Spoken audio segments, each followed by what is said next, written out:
भरधाव दुचाकीची रोईला धडक, दुचाकी स्वाराचा जागेवर मृत्यू. मेहकर तालुक्यातील घटना. मेहकरपासून 12 किलोमीटर अंतरावर असलेल्या गौढाळा फाट्यानजीक भरधाव दुचाकीने रोईला धडक दिल्याने भीषण अपघात घडला. या दुर्घटनेत दुचाकी स्वाराचा जागेवरच मृत्यू झाला आहे. आज सकाळी 8 वाजेच्या सुमारास ही घटना घडली. प्राप्त माहितीनुसार दुचाकी स्वार संतोष भीमसिंग राठोड, राहणार पारखेड, तालुका मेहकर, वय अंदाजे 42 वर्ष असे मृतकाचे नाव आहे. ते सकाळी किराणा घेण्यासाठी मेहकर येथे निघाले होते. दरम्यान गौढाळा ते भालेगाव रस्त्यामधोमध समोरून रोही धडकल्याने भीषण अपघात घडला. या धडकेत संतोष राठोड हे बाजूला फेकले गेले. त्यावेळी परिसरातील लोकांची मोठी गर्दी जमली होती.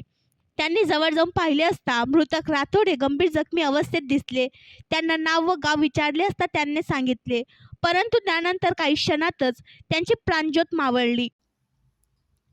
आणखी नवीन व्हिडिओ पाहण्यासाठी आमच्या देशमुख एक्सप्रेस न्यूज चॅनलला सबस्क्राईब करा, लाईक करा आणि शेअर करा.